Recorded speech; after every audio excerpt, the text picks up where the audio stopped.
Audio clear है? एक बार comment section में बता दीजिए, इसके बाद हम अपने सेशन को, इस क्लास को स्टार्ट करेंगे।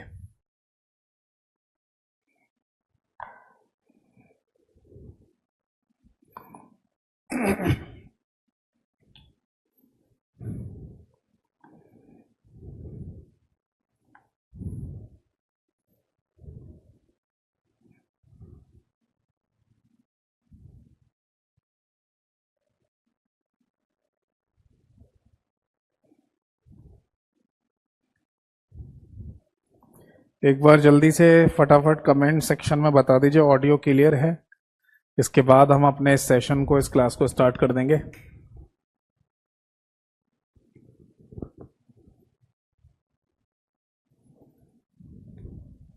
ठीक है जी।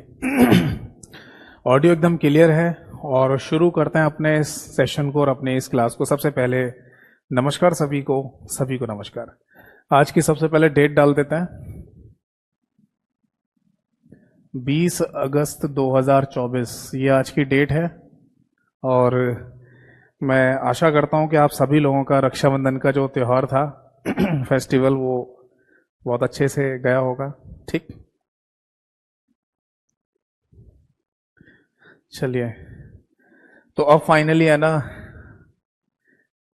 छुट्टियों का जो टाइम था वो खत्म होता है और अब पढ़ाई की बातें करते हैं। ठीक है जी, क्योंकि हमें सिलेबस भी अपना कंप्लीट करना है। तो जैसा कि मुझे याद आ रहा है कि मैं लास्ट क्लास में कंप्यूटर आर्किटेक्चर यानी कि कंप्यूटर की संरचना वाला टॉपिक आपको पढ़ा रहा था, और उसी टॉपिक में आगे जितना भी पार्ट बचा हुआ है उसको डिस्कस करने जा रहे हैं अब। ठीक है, तो क्लास को शुरू करने से पहले केवल 1 मिनट का मैं समय लूंगा आप सभी लोगों का, और जो गाइडेंस मैं आप सभी लोगों को देता हूं उस गाइडेंस को जल्दी से बता दूं। शुरू करते हैं। देखिए, मैं जितनी थ्योरी आपको करा रहा हूं ये मोर देन सफिशिएंट है, इससे ज्यादा थ्योरी पढ़ने की आपको जरूरत नहीं है। बट इसके साथ साथ आपको एमसीक्यू यानी कि मल्टीपल चॉइस क्वेश्चंस की प्रैक्टिस करने की जरूरत पड़ेगी, और उनमें भी पीवाईक्यू यानी कि प्रीवियस पेपर में आए हुए क्वेश्चंस। इसके लिए आपको क्या करना है, डेली किसी भी समय आप मेरे यूट्यूब चैनल पे जाइए जिसका नाम है कंप्यूटर बाय यतेंद्र सर, और उसके कम्युनिटी वाले सेक्शन को चेक कर लिया कीजिए। जितने भी क्वेश्चन आपको मिले उनके आंसर दीजिए, right answer hand to hand पता चल जाएगा आपको, और आपको लगेगा कि हमारा कंप्यूटर का एक मॉक टेस्ट हो जाता है डेली बेसिस पर। फिर आप चले जाओ प्लेलिस्ट वाले सेक्शन में, वहां पर आपको एक प्लेलिस्ट मिलेगी MCQ practice for all exam के नाम से। उसमें जितनी क्लासेस हैं वो तो देखनी है, आगे जितनी भी आए उन्हें भी देखते जाइए। मैंने सबका सीरियल नंबर डाल रखा है प्रॉपर। और अगर आप इन सभी एमसीक्यूज के पीडीएफ फाइल चाहते हैं तो आपको वो मेरे टेलीग्राम चैनल पर मिल जाएगी। टेलीग्राम चैनल का नाम भी सेम ही है, कंप्यूटर बाय यतेंद्र सर। अगर किसी को इन दोनों ऑफिशियल लिंक से जुड़ने में दिक्कत हो रही हो तो आप सीधे मुझे टेलीग्राम या व्हाट्सएप जो भी आप चलाते हो उस पर सीधे मैसेज कर देना। नंबर मेरा इन दोनों का सेम ही है, 8448832987। अपने बैच का नाम लिख के मैसेज कर देना, आपके पास ऑटोमेटिकली मेरे ऑफिशियल लिंक आ जाएंगे। ठीक है जी, तो 1 मिनट का समय समाप्त होता है। तो अब शुरू करते हैं आज के सेशन को, आज की क्लास को। और जैसा कि है ना, लास्ट क्लास में हमारा टॉपिक चल रहा था कंप्यूटर आर्किटेक्चर, उसी चैप्टर को आगे कंटिन्यू कर लेते हैं। ठीक है बेटा, देखो, कंप्यूटर आर्किटेक्चर को हिंदी में कंप्यूटर की संरचना के नाम से ही बोला जाता है। ठीक, और लास्ट क्लास में मैं आप सभी लोगों को मदरबोर्ड के बारे में बता रहा था। ठीक है, वैसे कुछ इस तरीके से मैंने बताया था, एक बार रिवाइज कर लेता हूं, करा देता हूं आप लोगों को। मैंने बोला था ना कि हमारे पास अगर कोई डेस्कटॉप कंप्यूटर रखा हुआ है, यानी कि किसी टेबल पर परमानेंट रखे हुए कंप्यूटर की बात कर रहा हूं मैं, अगर वो परमानेंट टेबल पर रखा हुआ कंप्यूटर है यानी कि डेस्कटॉप कंप्यूटर, तो ये जो साइड में खड़ा हुआ डब्बा है इसे क्या बोलते हैं, इसको सिस्टम यूनिट के नाम से बोला जाता है, या फिर इसको हम कैबिनेट के नाम से भी बोल सकते हैं, है ना। और इस कैबिनेट के अंदर है ना आपको 3 मेजर चीजें देखने को मिलेंगी। सबसे पहला है मदरबोर्ड, है ना, और इसी मदरबोर्ड को पीसीबी के नाम से भी बोला जाता है। फिर इसी के अंदर आपको मिलेगी हार्ड डिस्क, और इसी के अंदर आपको मिल जाएगी एसएमपीएस, या मिल जाएगा। ठीक, तो फाइनली ये जो सिस्टम यूनिट है यानी कि साइड में खड़ा हुआ डब्बा, जिसको कैबिनेट या टावर के नाम से भी बोला जाता है, इसके अंदर मेजरली 3 चीजें हैं, मदरबोर्ड, हार्ड डिस्क और एसएमपीएस। तो अब इन तीनों को एक एक करके हमें समझना होता है इस चैप्टर के अंदर। यानी सबसे पहले हम मदरबोर्ड के बारे में समझेंगे, फिर हार्ड डिस्क के बारे में और फिर एसएमपीएस के बारे में समझ लेंगे। ठीक है, तो यहां तक मैंने आप सभी लोगों को बता दिया था। तो अब हेडिंग डालिए मदरबोर्ड।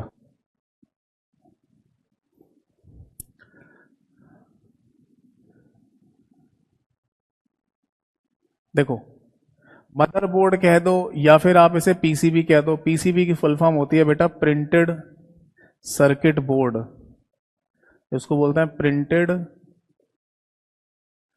Circuit board. ठीक है, बट ये प्रिंटेड सर्किट बोर्ड या मदरबोर्ड एग्जैक्टली होता क्या है, ये बात हमें जाननी है। तो ध्यान से सुनिए। देखिए, आप कोई भी इलेक्ट्रॉनिक आइटम लीजिए, कोई भी इलेक्ट्रॉनिक आइटम, चाहे तो वो आपका टीवी का रिमोट कंट्रोल ही क्यों ना हो, या फिर आपके पास जो एसी का रिमोट कंट्रोल है वो हो, या फिर अगर आपके पास कोई भी है ना बच्चों का खिलौना हो, ठीक है, या आपके घर में ना कोई भी फुल्ली ऑटोमेटिक वॉशिंग मशीन हो, या आपके घर में लगी हुई एक एलईडी टीवी हो, या आपके घर में कोई भी इलेक्ट्रॉनिक आइटम हो, कोई भी हो, इलेक्ट्रॉनिक आइटम होने चाहिए जो आज के समय हमें हमारे घर में ढेर सारे देखने को मिलते हैं। इन सभी के अंदर आप नोटिस करेंगे कि ग्रीन कलर की प्लेट मिलती है हमको, और उस ग्रीन कलर की प्लेट को पीसीबी यानी कि प्रिंटेड सर्किट बोर्ड के नाम से जाना जाता है। अब बात यह है कि हमारे पास जैसे अगर टीवी का रिमोट कंट्रोल है, इसको अगर हम खोल के देखें तो इसके अंदर भी एक ग्रीन कलर की प्लेट निकलेगी, तो उसे पीसीबी कहते हैं। तो क्या पीसीबी कह दो या मदरबोर्ड कह दो, दोनों एक ही बातें हैं? तो सबसे पहले तो इसी बात पर चर्चा कर लेते हैं कि मदरबोर्ड और पीसी इन दोनों में डिफरेंस होता है या नहीं। तो सुनिए जरा, अगर है ना आप किसी भी ग्रीन कलर की प्लेट, ठीक है जी, एक ग्रीन कलर की प्लेट जो आपको किसी इलेक्ट्रॉनिक आइटम के अंदर मिल रही है, और उस ग्रीन कलर की प्लेट के ऊपर आपको 3 चीजें मिल जाएं, सीपीयू, रैम और रोम। सीपीयू, रैम, रोम। जब भी हम कंप्यूटर पढ़ना शुरू करते हैं तो सीपीयू, रैम, रोम, ये 3 नाम तो अक्सर हमारे दिमाग में आ ही जाते हैं, है ना, और इन्हीं के बारे में सबसे पहले हमें पढ़ने को मिलता है, सीपीयू, रैम, रोम। तो अगर किसी भी इलेक्ट्रॉनिक आइटम के अंदर अगर ग्रीन कलर की प्लेट लगी हुई है और उस पर सीपीयू, रैम, रोम तीनों लगे हुए हैं, तब आपको उसे मदरबोर्ड के नाम से बोलेंगे। ठीक है, बट क्या आप इसे पीसीबी भी कह सकते हैं? तो आंसर है जी हाँ, आप उसे पीसीबी कहना चाहते हैं तो पीसीबी कह दीजिए, प्रिंटेड सर्किट बोर्ड तो वो है ही, बट मदरबोर्ड के नाम से भी उसे आप बोल सकते हैं। बट अगर आपके सामने कोई ग्रीन कलर की प्लेट है और इस पर केवल और केवल रोम लगा हुआ है, यानी कि रीड ओनली मेमोरी, तब आप केवल इसको पीसीबी कहेंगे, यानी कि प्रिंटेड सर्किट बोर्ड, वो मदरबोर्ड नहीं कहलाता। जैसे उदाहरण के लिए, अगर मेरे पास टीवी का रिमोट कंट्रोल है या एसी का रिमोट कंट्रोल है, टीवी का रिमोट कंट्रोल या फिर एसी का रिमोट कंट्रोल, ठीक है, या हमारे घर में कोई भी electronic item, home electronic item ऐसे लिख लो,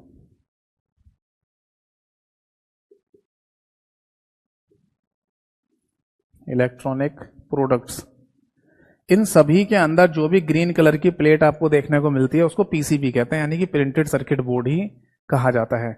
बट हमारे घर में ना हमारे पास हमारा पर्सनल कंप्यूटर है, ठीक है, पर्सनल कंप्यूटर की जगह लिख दीजिए डेस्कटॉप कंप्यूटर। अगर हमारे घर में कोई डेस्कटॉप कंप्यूटर है, ठीक है भाई, उसके अंदर भी एक पीसीबी लगी हुई आपको दिखाई देगी, ग्रीन कलर की प्लेट, बट उसे मदरबोर्ड भी कहा जाता है क्योंकि उसके ऊपर सीपीयू, रैम, रोम तीनों चीज लगी होंगी।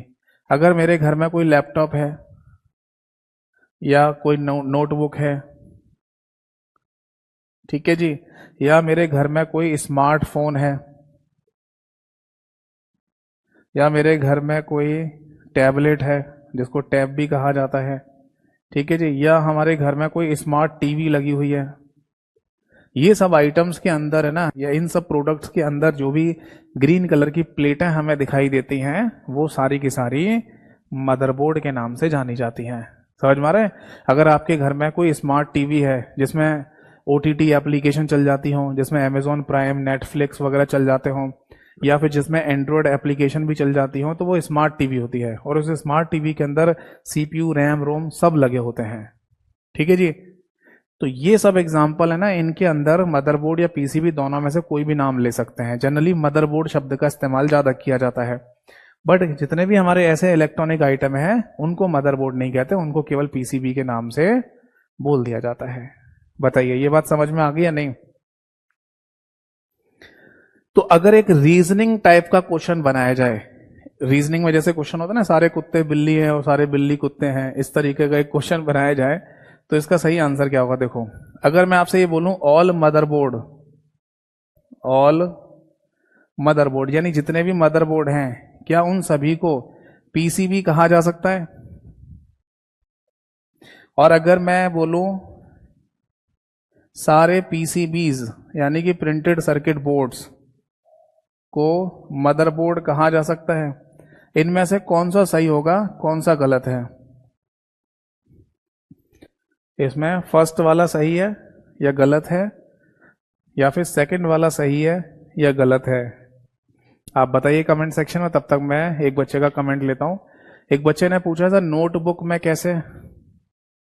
नोटबुक लैपटॉप ही तो होता है। अगर आप किसी भी कंपनी का नोटबुक नाम का कंप्यूटर खरीदने जाओगे आज की डेट में, तो वो लैपटॉप ही तो होता है। और लैपटॉप होगा तो CPU, रैम, रोम, उसमें तीनों चीजें होंगी। ठीक है। जब तक आप इनका आंसर बताइए कमेंट सेक्शन में, मैं आपको एक छोटी सी नॉलेज वाली बात बताता हूं, सुनना जरा ध्यान से। देखो, इसको कहीं साइड में नोट करके लिख लीजिए। अगर कोई आपसे पूछता है कि CPU क्या चीज है, रैम क्या चीज होती है, और रोम यानी रीड ओनली मेमोरी क्या होती है, तो आप एक कॉमन आंसर दे सकते हैं इनके लिए कि ये सब IC चिप होती हैं। ये क्या होती हैं? इनको इंटीग्रेटेड सर्किट चिप के नाम से बोला जाता है कंप्यूटर में। हिंदी में इनको समायोजन परिपथ चिप के नाम से बोलते हैं। समायोजन परिपथ चिप, समझ में आ गया? यानी मैं आपको ऐसे ही रफली बता देता हूं कि CPU हमारे कंप्यूटर के अंदर है ना, इतना बड़ा एक चिप होता है, बिल्कुल चौकोर सा, सेंट्रल प्रोसेसिंग यूनिट। जितना बड़ा मैं हाथ से बता रहा हूं आपको, इतना ही बड़ा ही होता है लगभग। ठीक। रैम में ना प्लेट होती है, लगभग इतनी बड़ी प्लेट होगी कंप्यूटर के अंदर, और उस प्लेट के ऊपर काले रंग की IC चिप चिपकी होती है। और रोम एक सिंगल IC चिप होती है। अभी मैं आपको स्क्रीन शेयरिंग करके भी दिखाऊंगा, आपको समझ में आ जाएगा।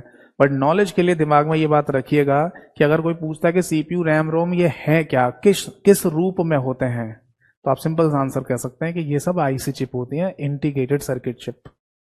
समझ में आ रहे हैं? तो जितने भी हमारे इलेक्ट्रॉनिक आइटम होते हैं ना, उनके अंदर एक ही IC चिप होती है, लगभग एक हो सकती है, दो हो सकती हैं, जिनको जनरली रीड ओनली मेमोरी कहा जाता है।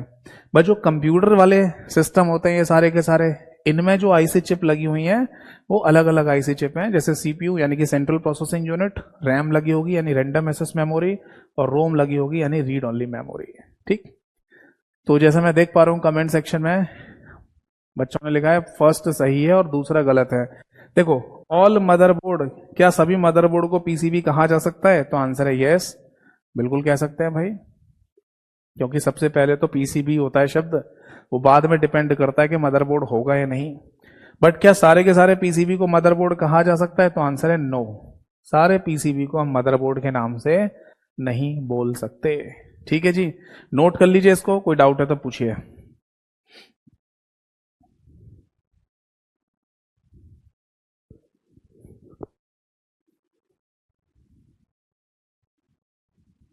ठीक है। तो जैसे अगर मेरे पास कोई लैपटॉप है, कोई नोटबुक है, कोई डेस्कटॉप कंप्यूटर है, कोई स्मार्टफोन है, कोई स्मार्ट टीवी है, इन सभी में ये तीनों चीजें तो होंगी ही होंगी। ठीक, इसलिए इनको मदरबोर्ड के नाम से बोल दिया जाता है। चलो आगे देखते हैं। तो मैं एक काम करता हूं, आपको पहले दिखा देता हूं ये चीजें कैसे दिखाई देती हैं, ताकि आपको आइडिया लग जाए अगर किसी ने इनको नहीं देखा है तो बेटा अभी आपको ना मेरे कंप्यूटर का स्क्रीन शेयरिंग दिखाई देगा, जिसमें मैं आपको ये सारी चीजें दिखा देता हूं। देखो,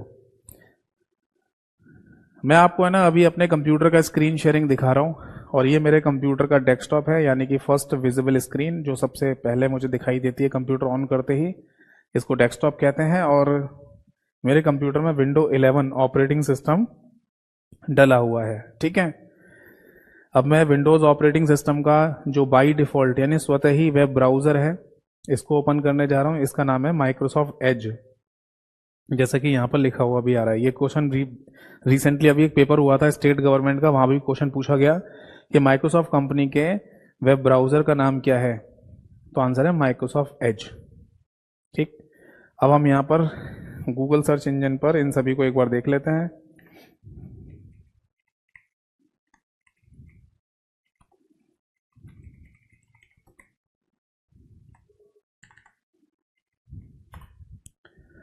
देखो, जब हम सेंट्रल प्रोसेसिंग यूनिट की बात करते हैं ना, तो वो ये होता है, ठीक है। ये सीपीयू आपको दिखाई दे रहा होगा, ठीक है।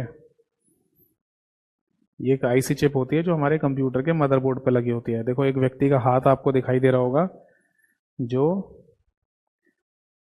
सीपीयू को जो लगाने वाली जगह जहां पर लगाया जाता है ना, उसे सीपीयू सॉकेट के नाम से बोलते हैं, तो यहाँ लगाई जाती है सीपीयू नाम की चिप।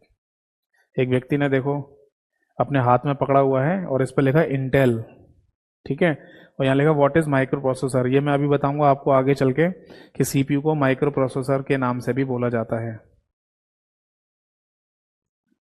ठीक है जी।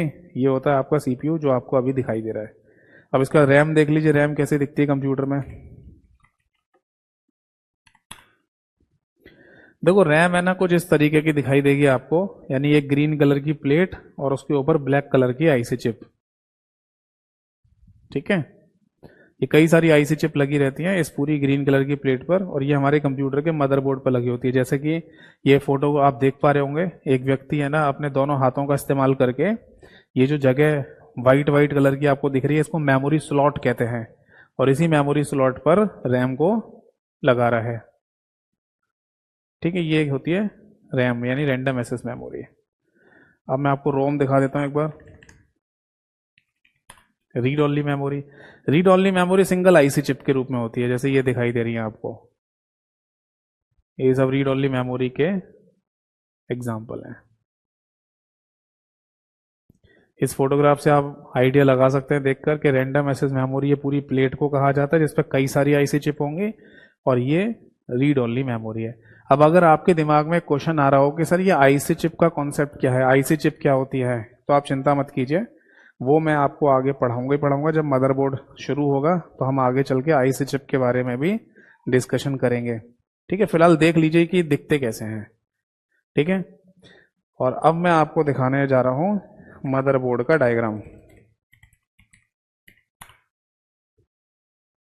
देखो, हमारे कंप्यूटर के अंदर है ना एक ऐसी ग्रीन कलर की बड़ी सी प्लेट दिखाई देगी हमें, जिसे मदरबोर्ड या प्रिंटेड सर्किट बोर्ड के नाम से भी जाना जाता है। और इसी मदरबोर्ड नाम की प्लेट के ऊपर है ना हमें ढेर सारे हार्डवेयर कंपोनेंट्स लगे हुए दिखाई देते हैं, बहुत सारे होते हैं। अब आप बोलेंगे सर ये आप ग्रीन कलर की बता रहे थे और यहाँ पर ब्लैक कलर की दिखाई दे रही है। और एक और फोटोग्राफ दिखाता हूं मैं आपको, ये देखो यहाँ पर ब्लू कलर की दिख रही है। तो मैं आपको बता दूं, वैसे तो जितने भी पीसीबी या मदरबोर्ड होते हैं इन सभी का जो कलर होता है वो ग्रीन होता है, यानी हरे रंग की प्लेटें होती हैं ये। बट अब मार्केट में ना आपको ब्लू यानी नीले रंग की और ब्लैक यानी कि काले रंग के मदरबोर्ड भी देखने को मिल सकते हैं। तो अभी आज के समय पर मदरबोर्ड 3 कलर में आपको देखने को मिलेंगे, ग्रीन में और ब्लू में और ब्लैक में, ठीक है जी। बाकी जो नॉर्मली इलेक्ट्रॉनिक आइटम होते हैं आज भी, उनके अंदर जो पीसीबी लगी हुई है वो ग्रीन कलर की प्लेट होगी, यानी कि हरे रंग की। जैसे कि टीवी या एसी के रिमोट कंट्रोल को अगर आप खोल के देखेंगे तो उसमें ग्रीन कलर की ही आपको पीसीबी देखने को मिलेगी। समझ में आ गया सभी को? तो अब मैं आपके सामने आ जाता हूं और फिर इसको डिस्कस करते हैं। देखो, अब एक बच्चे ने, जैसे मैं कमेंट सेक्शन में देख पा रहा हूं, एक बच्चे ने पूछा सर इसका कलर ग्रीन ही क्यों होता है। चलिए ये भी बताता हूं। देखो, आप अभी है ना इस क्लास को खत्म करने के बाद अपने टीवी का या एसी का रिमोट कंट्रोल को खोल के देखना, तो इसके अंदर ग्रीन कलर की ही आपको प्लेट निकलते हुए दिखाई देगी, या इसके अंदर ग्रीन कलर की प्लेट निकलेगी जिसको पीसीबी कहते हैं। तो कोई स्पेसिफिक रीजन है इसका, कोई कारण है हरे रंग के होने का? तो जनरली दो कारण इसके पीछे हमें देखने व सुनने को मिलते हैं। पहला कारण तो यह है कि जब आप नोटिस करेंगे कि इस पीसीबी यानी कि प्रिंटेड सर्किट बोर्ड, इस प्लेट पर आप नोटिस करेंगे कि आपको टेढ़ी मेढ़ी लाइनें जाते हुए इधर से उधर दिखाई देंगी। वो टेढ़ी मेढ़ी लाइनें बेसिकली कॉपर की लाइनें होती हैं। कॉपर समझ गए ना, बिजली के तारों में भी कॉपर का ही अंदर वायर होता है, कॉपर वायर जिसे बोलते हैं। तो ये जो है ना लाइनें टेढ़ी मेढ़ी आपको दिखाई देती हैं, बेसिकली कॉपर की होती हैं। और ये कॉपर की लाइनें हमें प्रॉपर तरीके से दिखाई दें तो इसके पीछे ग्रीन कलर का होना जरूरी है।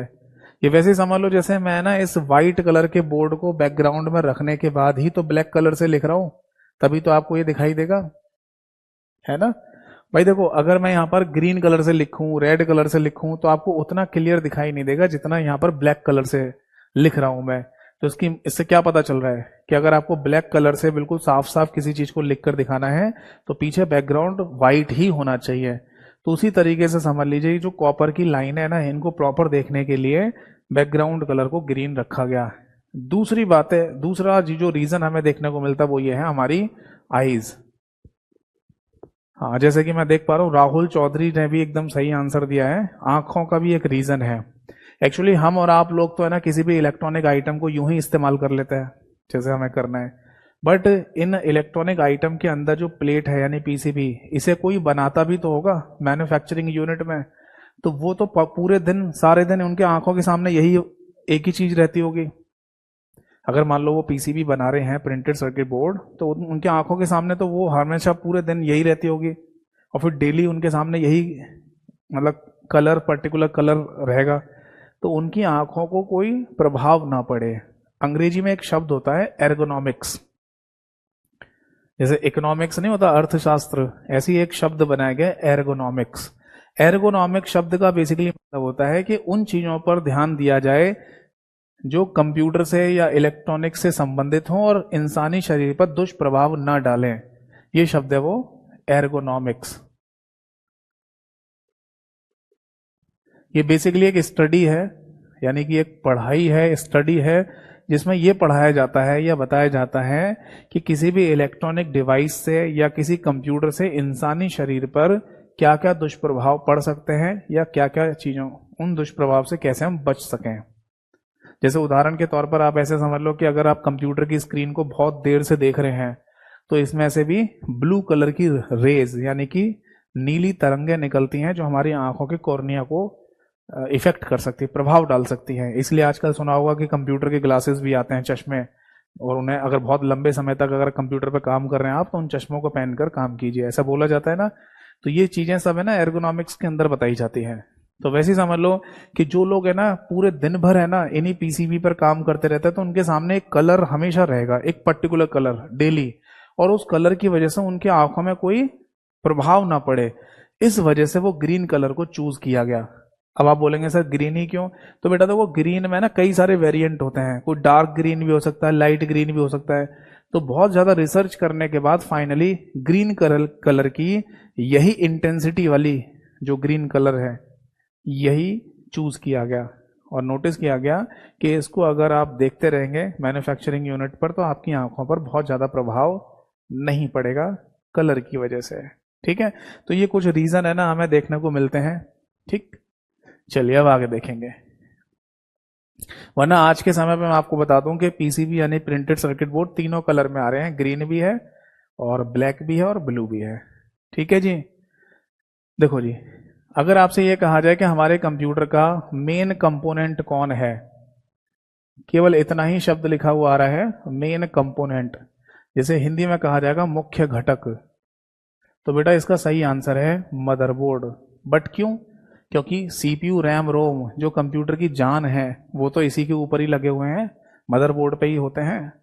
इसलिए मदरबोर्ड को हमारे कंप्यूटर का मेन कंपोनेंट या मुख्य घटक के नाम से बोला जाता है। यानी कि मैं ये डायग्राम यहां पर फिर से बना दूं कि अगर ये हमारे कंप्यूटर का मदरबोर्ड है तो हमारे पूरे कंप्यूटर की जान, जीवन, लाइफ किसको कहा जाता है? सीपीयू, रैम, रोम, इन तीनों को ही कहा जाता है। और ये तीनों ही कहाँ लगे हुए हैं? मदरबोर्ड के ऊपर लगे हुए हैं। इसलिए हमारे कंप्यूटर का मुख्य घटक मदरबोर्ड को बोल देते हैं। बट इस मुख्य घटक के ऊपर है क्या क्या चीज, सीपीयू रैम रोम ही है या कुछ और भी हो सकता है? तो ढेर सारी चीजें होती हैं, ढेर सारे कंपोनेंट्स होते हैं। तो मैं अभी आपको एक फोटोग्राफ दिखाने जा रहा हूं जिसको पूरा स्क्रीन पर बड़ा करके आप देखिए और एक बार सभी के नाम जरूर पढ़ लीजिएगा, ठीक है? फिर एक एक करके उनको डिस्कस भी करेंगे, ठीक है जी। देखो अभी आपको है ना मदरबोर्ड का डायग्राम दिख रहा होगा और इस मदरबोर्ड के डायग्राम को मैं बड़ा करके आपको दिखाता हूं, आराम से देखिए। 1 मिनट का समय लीजिए और सभी नाम को है ना अच्छे से पढ़ लो। देखो सबसे पहले है ना यहाँ पर लिखा हुआ north bridge with heat sink, ये है कुछ पत्तियां पत्तियां सी जो आपको दिखाई दे रही हैं। फिर इसके नीचे लिखा हुआ आईडी कनेक्टर मल्टीप्लाई बाय 2, यहाँ पर देखो यहाँ 2 कनेक्टर लगे हुए हैं, ठीक है? इनका मीनिंग क्या अभी समझाऊंगा। आगे देखो डी रैम मेमोरी स्लॉट, ये देखो यहाँ पर ब्लू कलर के स्लॉट जैसे आपको दिखाई दे रहे हैं। फिर लिखा है 20 पिन ATX पावर कनेक्टर, ये व्हाइट कलर का कोई कनेक्टर दिख रहा है।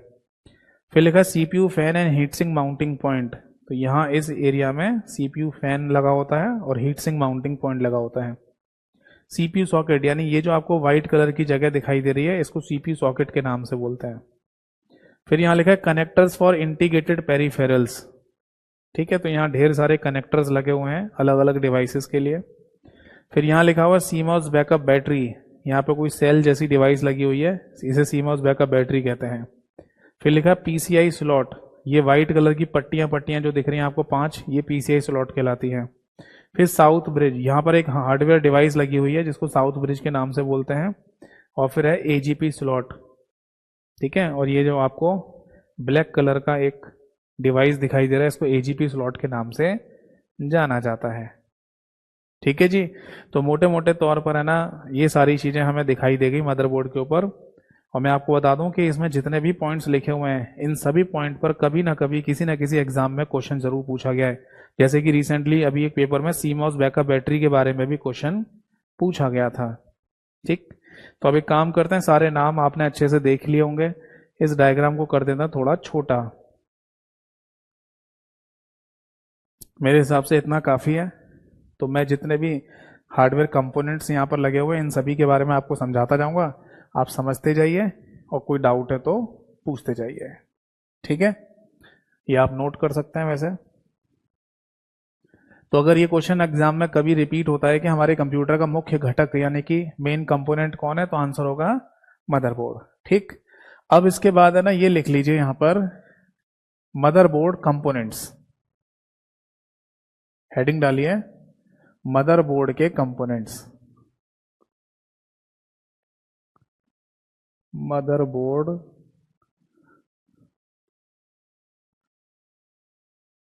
ठीक है जी, यानी कि घटक। हिंदी पूरा लिखना है तो पूरा लिख लो, मदरबोर्ड के घटक, मदरबोर्ड के घटक, ठीक है साहब? तो देखिए यहाँ जितने भी नाम लिखे हुए हैं सभी के बारे में एक एक करके मैं चर्चा करूंगा, सभी के बारे में एक एक करके बताऊंगा और आप आराम से कोई डाउट हो तो पूछते जाना। तो चलिए शुरू करते हैं। देखो भाई मदरबोर्ड कंपोनेंट्स में ना सबसे पहले हमारे सामने एक शब्द लिखा हुआ आ रहा है और वो है नॉर्थ ब्रिज, नॉर्थ ब्रिज। देखो अगर हिंदी में भी लिखना है तो आप इसे नॉर्थ ब्रिज ही लिखेंगे क्योंकि इसका कोई हिंदी ट्रांसलेशन या हिंदी अनुवाद नहीं होता। जैसे नॉर्थ का हिंदी में मतलब होता उत्तर और ब्रिज का मतलब होता पुल, तो हम इसे कभी भी नॉर्थ पुल या उत्तरी पुल ऐसा नहीं लिख सकते, चाहे हिंदी में लिख लो चाहे इंग्लिश में लिख लो, दोनों का मीनिंग सेम ही होगा। बट इस नॉर्थ ब्रिज का बेसिकली मीनिंग क्या है ये समझिए। देखो हमारा ये जो पूरा मदरबोर्ड है ना इसको बेसिकली 2 हिस्सों में देखा जा रहा होता है, या फिर ऐसे कह दीजिए कि इसको 2 हिस्सों में बांटकर कंसीडर कर रहे होते हैं। एक हिस्सा कहला रहा होता है नॉर्थ ब्रिज साइड वाला और एक हिस्सा कहला रहा होता है साउथ ब्रिज साइड वाला। अब इस नॉर्थ ब्रिज और साउथ ब्रिज का मतलब आप ऐसे समझ लीजिए कि एक पर्टिकुलर साइड है जहां CPU लगा हुआ है, वो है नीचे वाला साइड, जैसे कि आप डायग्राम में देख पा रहे होंगे नीचे लिखा ना CPU फैन और हीट सिंक माउंटिंग पॉइंट, ये बेसिकली CPU की साइड वाले भाग को कहते हैं। यहाँ और भी चीजें लगी हैं, बट यहाँ इस वाले भाग में या इस वाले पार्ट में सीपीयू लगा हुआ है, तो इसे सीपीयू की साइड वाला भाग या सीपीयू साइड भी बोल देते हैं। तो यही साइड है ना बेसिकली नॉर्थ ब्रिज से कनेक्टेड होती है। फिर इससे ऊपर चले जाएं, नॉर्थ ब्रिज से ऊपर वाला जो हिस्सा आपको दिखाई दे रहा है, पार्ट दिख रहा है, वहां बेसिकली इनपुट आउटपुट डिवाइसेस के कनेक्शंस होते हैं। जैसे आपको ये बात पता होगी कि अगर हम कंप्यूटर की बात कर रहे हैं तो कंप्यूटर में इनपुट और आउटपुट डिवाइसेस कनेक्ट होती हैं, जैसे कीबोर्ड माउस इनपुट डिवाइस कहलाती हैं, मॉनिटर प्रिंटर आउटपुट डिवाइसेस कहलाती हैं। तो ये जो है ना हमारे कंप्यूटर के मदरबोर्ड पर ऊपर वाले हिस्से से कनेक्टेड रहती हैं। जो मैंने अभी दिखाया था ना, साउथ ब्रिज का एक पार्ट दिखाया था, उससे कनेक्टेड है। तो जनरली ऐसे बोल दिया जाता है कि हमारे कंप्यूटर का मदरबोर्ड दो पार्ट में कंसीडर किया जा रहा है, एक नॉर्थ ब्रिज और एक साउथ ब्रिज। समझ में आ गया? तो बस यहां पर सबसे पहले लिख लीजिए कि नॉर्थ ब्रिज को होस्ट ब्रिज के नाम से भी बोला जाता है। यानी अगर आपके एग्जाम में क्वेश्चन आ जाए कि इनमें से किसको होस्ट ब्रिज भी कहते हैं, तो आंसर होगा नॉर्थ ब्रिज को ही होस्ट ब्रिज के नाम से भी बोल देते हैं। दूसरा पॉइंट कि सीपीयू की साइड वाली भाग को, सीपीयू की साइड वाले भाग को क्या कहा जाता है? इसी को नॉर्थ ब्रिज के नाम से बोल देते हैं। बट अगर आप देख पा रहे होंगे कि नॉर्थ ब्रिज के बराबर में ब्रैकेट में लिखा हुआ विद हीट सिंक, इसका क्या मीनिंग है? तो देखो आप इस शब्द को लिख लो पहले, हीट सिंक। ठीक है, अब मैं समझाता हूं इसका मीनिंग क्या है। हीट सिंक बेसिकली एक टेक्नोलॉजी है जिसका इस्तेमाल किया जाता है हीट को कम करने के लिए। आप बोलेंगे सर हमारे कंप्यूटर में हीट का कोई कॉन्सेप्ट है क्या? देखो आपको पता ही है कि हमारे कंप्यूटर को चलाने के लिए इलेक्ट्रिसिटी पावर सप्लाई की जरूरत पड़ेगी, यानी बिजली की। बिजली से ही तो चलता है कंप्यूटर। और इस कंप्यूटर में जितनी भी चीजें लगी हुई हैं उनको जैसी बिजली पावर सप्लाई मिलती है वो गर्म होना शुरू हो जाती हैं, जिसको हीट कह सकते हैं, आप ऊष्मा कह सकते हैं। और अगर इस हीट को कंट्रोल नहीं किया गया तो फाइनली वो हार्डवेयर कंपोनेंट्स खराब हो जाएंगे, काम नहीं करेंगे। इसलिए आपने सुना होगा, अगर कभी हिस्ट्री जनरेशन के बारे में पढ़ा है आपने, तो आपने पढ़ा व सुना होगा कि पहले पुराने समय में जो कंप्यूटर्स हुआ करते थे वो जिस रूम में चलेंगे, जहां पर चलाए जाएंगे, वहां पर एसी होना जरूरी है। अगर वहां एसी नहीं है, कमरा ठंडा नहीं है, तो वो कंप्यूटर जल्दी जल्दी खराब हो जाते थे। तो कोई तो लॉजिक होगा एसी लगाने का, ठंडा रखने का। तो आंसर है इन हार्डवेयर कंपोनेंट से जो गर्मी पैदा होती है उसको कम से कम किया जाए। टेक्नोलॉजी इतनी मतलब दुरुस्त नहीं थी उस समय पर। आज से अगर 20-30 साल पहले की बात करें तो तब भी इतनी टेक्नोलॉजी इंप्रूव नहीं थी कि ना बिना एसी के काम चल जाता। जैसे कि ये चीज मेरे साथ खुद भी हुई है। जब मैं 4th क्लास में था अपनी, तो 4th क्लास में मुझे याद है सबसे पहली बार कंप्यूटर पर काम, मतलब नाम ही लिखा था मैंने, अपना नाम यतेंद्र लिखा था कीबोर्ड से। बट वो 4th क्लास की बात है। और उस समय मुझे अभी भी आज भी याद है कि हमारे जो कंप्यूटर वाले टीचर थे उन्होंने ना अपने जो वहाँ का एक असिस्टेंट था उससे ये बात बोली थी कि जाओ पहले सारे एसी ऑन कर दो वहाँ पर। ठीक है, वो तो फिर और भी बहुत सी सारी चीज़ें करवाते थे। जैसे जिस रूम में कंप्यूटर रखे हुए थे वहाँ चप्पल जूते पहन के नहीं जाना था। अब हो सकता है सफाई की वजह से या फिर जो भी उनके मन में हो, तो उस वजह से वो सारे बच्चों के चप्पल जूते भी, मतलब शूज़ जो होते थे स्कूल में पहन के जाते थे, वो उतरवा देते थे कि कंप्यूटर लैब में कोई जाएगा तो नंगे पैर जाएगा या सॉक्स पहन के चले जाओ। आज के समय तो ऐसी कोई बात पता चलती नहीं है हमें कि ना हम कोई कंप्यूटर इस्तेमाल कर रहे हैं तो वहाँ पर चप्पल जूते नहीं होने चाहिए या धूल मिट्टी नहीं होनी चाहिए। हाँ मैं ये मानता हूँ धूल मिट्टी की वजह से इफेक्ट पड़ता है। कोई भी है ना हार्डवेयर डिवाइस है, वहाँ धूल मिट्टी अगर जमा होती रहेगी तो इफेक्ट तो पड़ेगा ही पड़ेगा। कुछ थोड़ा ज़्यादा करते हैं इस चीज़ को। जैसे एक सिंपल सा एग्जांपल हमारे घर में एसी का भी है। आपको पता ही होगा एसी को है ना हर हफ्ते या 10-15 दिन में एक बार उसके फिल्टर साफ करने चाहिए, वरना प्रॉपर कूलिंग नहीं देगा। तो इसका मतलब ये है कि हमारे घर की जो गंदगी है, डस्ट पार्टिकल हैं, वो एसी के फिल्टर से जाके चिपक जाते होंगे। तो इस वजह से भी समझ लो कि वो शायद उस समय ये सोचते हों कि कमरे के अंदर गंदगी ना हो जाए, धूल मिट्टी ज़्यादा ना जाए, इस वजह से वो सफाई का ज़्यादा ध्यान रखते होंगे। ठीक है, सफाई उस समय ज़्यादा मैटर नहीं करती थी, शायद वो अपने लेवल पे करवाते होंगे। मैटर करता था कंप्यूटर को ठंडा रखना। ठीक है जी, तो फाइनली क्या था, वहाँ पहले कमरे को ठंडा करो तब जाके कंप्यूटर ऑन होंगे और फिर कंप्यूटर चलाए जाएंगे। बट आज के समय ना वो चीज़ हमें देखने को नहीं मिलती। अगर मैं अपने पास कोई स्मार्टफोन है, लैपटॉप है, टैबलेट है, इनको कहीं भी लेके घूम रहा होता हूँ, जहाँ एसी नहीं है तब भी ये प्रॉपर काम कर रहे होते हैं। तो इसका मतलब टेक्नोलॉजी इम्प्रूव हुई, और कोई तो ऐसी टेक्नोलॉजी लेके आए होंगे हम लोग, या हमने डेवलप की होगी, जिससे इन डिवाइसेस को अब एसी यानी एयर कंडीशनिंग की ज़रूरत नहीं पड़ती है। तो आंसर है हीट सिंक टेक्नोलॉजी। ये बेसिकली हीट सिंक टेक्नोलॉजी में किया जाता है, यानी कि इस तकनीक में क्या करते हैं ऐसा कि हमें अब एसी की नीड नहीं होती है। तो इसका सिंपल सा आंसर है, मैं बताता हूं, सुनिए। एक्चुअली होता क्या है कि अगर हमें हीट कम करनी है ना, तो हम या तो फिर वातावरण को ठंडा रखें तो वो आपस में बैलेंस हो जाता है, या फिर है ना हम कुछ ऐसा करें कि हीट किसी एक जगह पर केंद्रित ना हो पाए, यानी कि सेंट्रलाइज ना हो पाए, वो फैल जाए। तो ये तो ठीक है भाई, ऐसा भी कर सकते हैं। जैसे मान के चलिए कि अगर हम किसी कागज को, पेपर को धूप में, है ना, बहुत धूप पड़ रही हो, मई जून की कड़ाके वाली गर्मी पड़ रही हो, धूप पड़ रही हो, और उस कागज को लेके जाएं धूप में, और एक लेंस की मदद से, ये प्रैक्टिकल तो आपने बचपन में भी खुद करके देखा होगा, कि एक लेंस की मदद से ना सूर्य की गर्मी को कागज पे एक ही जगह पर डालें, तो कुछ ही देर में कागज इतना गर्म हो जाता है एक ही पॉइंट पर कि वो जलना शुरू हो जाएगा, है ना। पर उसी कागज को आप उसी धूप में ऐसे ही डाल दो, सड़क पे छोड़ दो, छत पे डाल दो, कहीं भी डाल दो, तो आप पूरे दिन डाल के रखिए, उस कागज पे कोई प्रभाव नहीं पड़ेगा। हाँ, भले ही गर्म हो जाएगा बट वो जलेगा नहीं। तो इससे क्या बात पता चली? इससे बात पता चली कि अगर हीट एक ही जगह पर सेंट्रलाइज हो जाएगी तो ज्यादा डिस्ट्रक्ट करेगी, ज्यादा नुकसान पहुंचाएगी, as compare to equally distribute होती रहे। जिस तरीके से कागज पर, पूरे कागज पर एक जैसी गर्मी पड़ रही है, एक जैसा गर्मी का प्रभाव पड़ रहा है, तो वो कागज जल नहीं रहा, हाँ गर्म जरूर हो जाएगा। तो इसी तरीके से कंप्यूटर इंजीनियर्स ने ये सोचा कि हम एक ऐसी टेक्नोलॉजी बनाते हैं जिससे गर्मी को एक ही जगह पर सेंट्रलाइज नहीं होने देंगे, तो उसी को हीट सिंक के नाम से बोल दिया जाता है। समझ में आ गया? तो सिंपल सा बस ये समझ लो, हीट को कम करने की तकनीक, कम करने की तकनीक या टेक्नोलॉजी को ही हम क्या बोलते हैं? हीट सिंक टेक्नोलॉजी के नाम से बोलते हैं।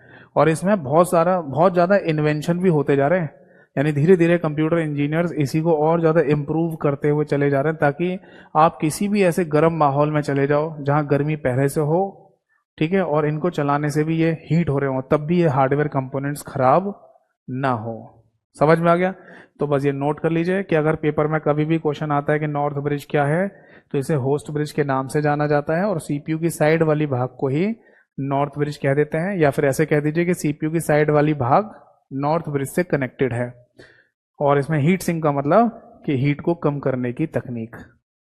समझ में आ गया सभी को? अब आगे देखिए, इसी के साथ साथ है ना एक और शब्द यहां लिखिए, दैट इज साउथ ब्रिज। मैंने अभी आपको डायग्राम को बड़ा करके दिखाया था, तब मैंने साउथ ब्रिज भी आपको दिखाया। बेसिकली ये वो जगह है जहां पर इनपुट आउटपुट डिवाइसेस का कनेक्शन होता है। तो इसलिए ऐसा बोल दिया जाता है कि इनपुट आउटपुट डिवाइसेस की साइड वाला भाग, भाई समझ रहे हैं ना, जहां पर इनपुट आउटपुट डिवाइसेस कंप्यूटर में कनेक्टेड होंगी, तो उसी साइड को इनपुट आउटपुट डिवाइसेस वाला भाग कह दो, या फिर साउथ ब्रिज के नाम से आप बोल सकते हैं। जैसे इस साउथ ब्रिज को भी है ना एक और नाम से जाना जाता है, that is input output controller hub. Input output controller hub. बीते कुछ समय पहले एक पेपर हुआ था, और उस पेपर में ये क्वेश्चन पूछा गया कि बताइए इनमें से इनपुट आउटपुट कंट्रोलर हब किसे कहा जाता है। ये ध्यान रखिएगा कि जो क्वेश्चन एग्जाम्स में पूछे गए हैं, मैं उनसे पहले एग्जाम शब्द ऐसे लिख दूंगा ताकि एक आइडिया लगता रहे आपको कि हाँ ये क्वेश्चन बीते कुछ समय पहले ही पूछा गया है। ठीक है, तो क्वेश्चन में ये पूछा था कि इनपुट आउटपुट कंट्रोलर हब इनमें से किसे कहते हैं, तो ऑप्शन था, या ऑप्शन में सही आंसर था साउथ ब्रिज को। ठीक, बट लिखेंगे क्या हम यहां पर? हम यहां पर लिख लेंगे कि इनपुट आउटपुट डिवाइसेस वाले भाग को, इनपुट आउटपुट डिवाइसेस वाले भाग को। समझ में आ गया? इसको क्या कहा जाता है? इसी को ही साउथ ब्रिज के नाम से बोल दिया जाता है। ठीक है, बाकी नॉलेज के लिए अगर लिखना है तो लिख लीजिए। हमारे कंप्यूटर में अगर इनपुट डिवाइसेस की बात की जाए, ये ध्यान रखिएगा, इनपुट डिवाइसेस को हिंदी में आगत युक्तियां कहा जाता है, और इनपुट डिवाइसेस के उदाहरण में यानी कि एग्जाम्पल में कीबोर्ड और माउस आते हैं।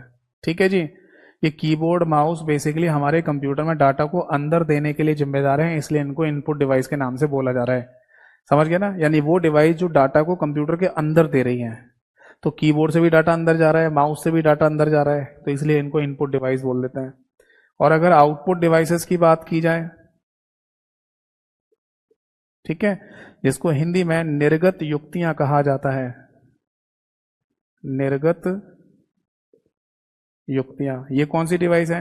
जैसे कि मॉनिटर स्क्रीन हो गई या फिर प्रिंटर, ये दोनों ही आउटपुट डिवाइसेस के उदाहरण होते हैं। ये वो डिवाइसेस हैं जिनके द्वारा हमें डाटा प्राप्त हो रहा है। समझ में आ रहा है भाई? मॉनिटर स्क्रीन पे जो भी हमें दिखाई दे रहा है वो हम देख पा रहे हैं ना, यानी हमें मिल रहा है। और प्रिंटर के द्वारा जो प्रिंट आउट निकल रहे हैं वो भी तो हम ही को मिल रहे हैं। तो इसीलिए मॉनिटर और प्रिंटर ये डिवाइसेस आउटपुट डिवाइस के नाम से जानी जाती हैं। नोट कर लीजिए, कोई डाउट है तो पूछिए।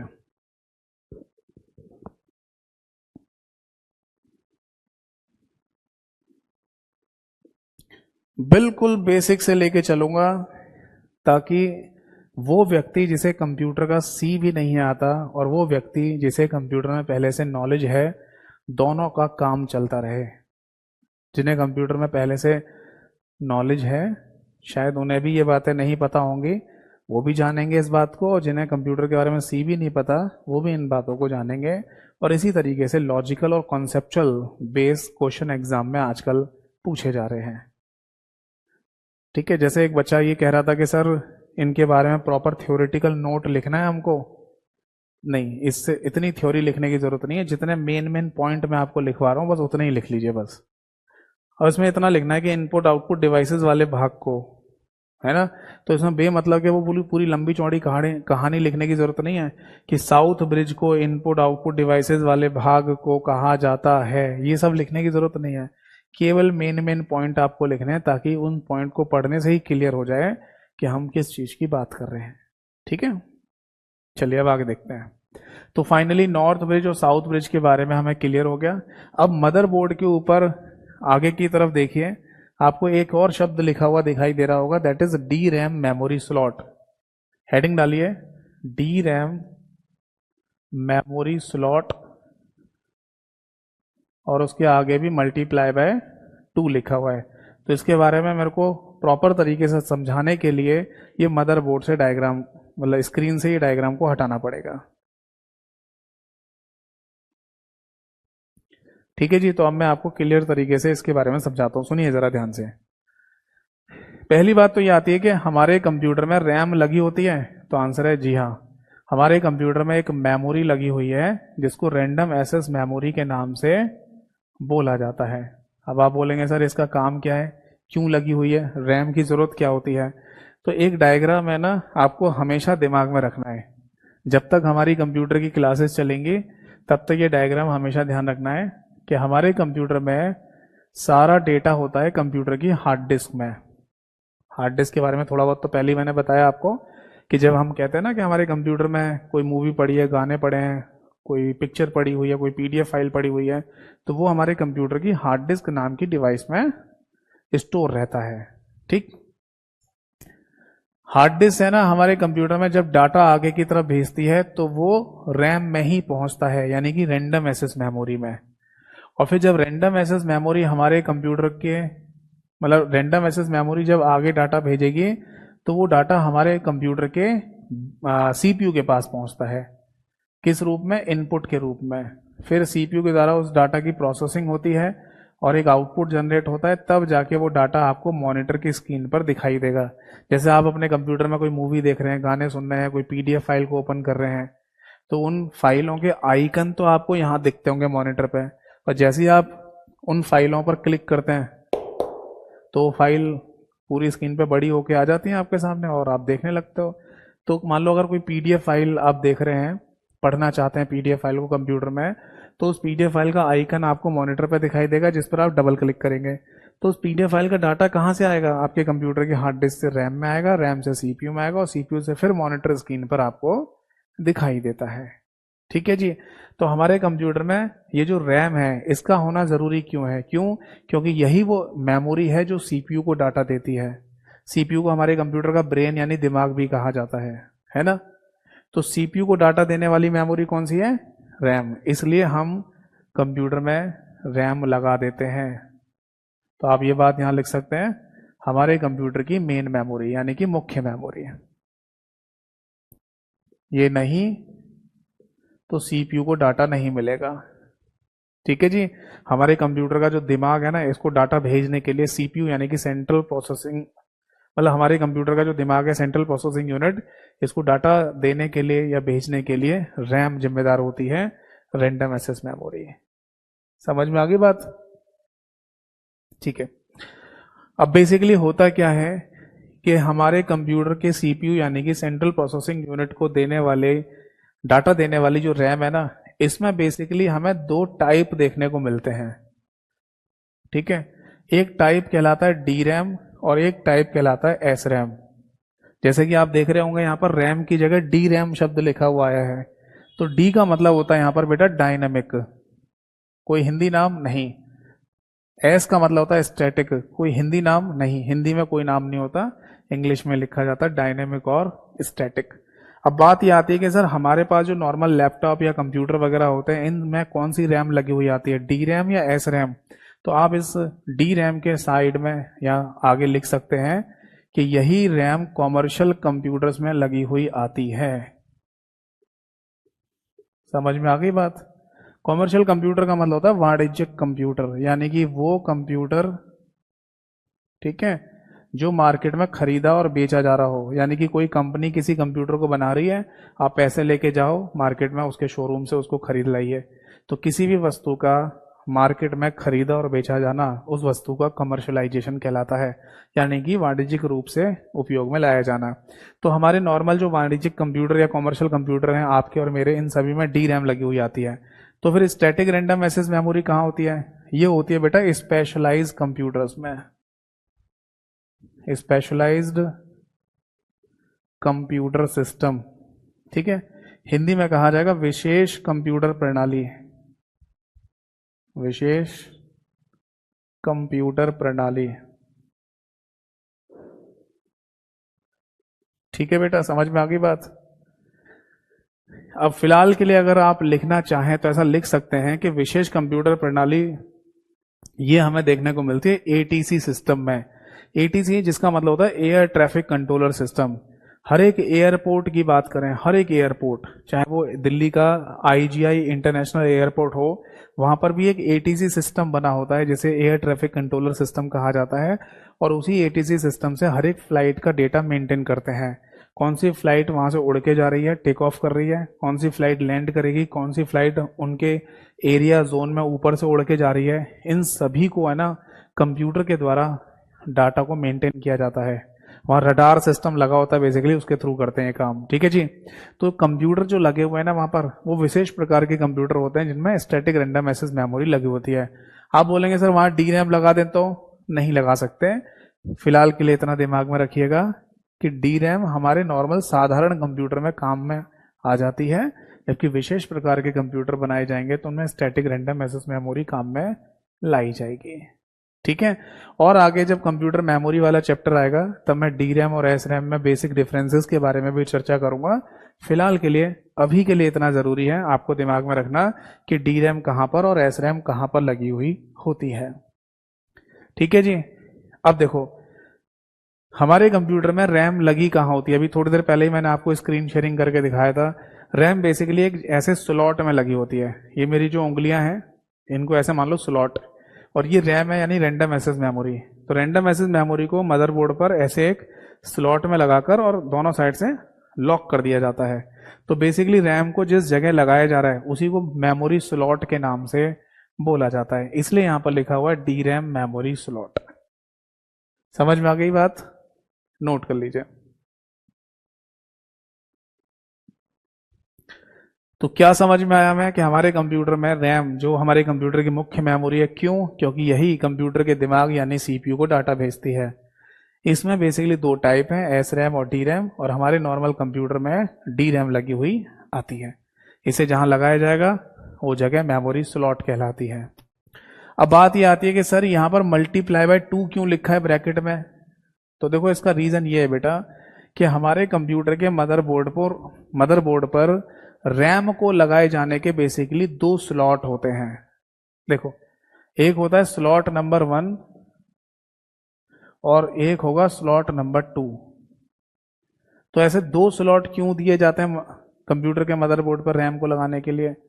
एक ही हो सकता था, एक ही काम में आ जाता, तो ऐसा नहीं है। सुनिए जरा रीजन क्या है 2 स्लॉट लगाने के।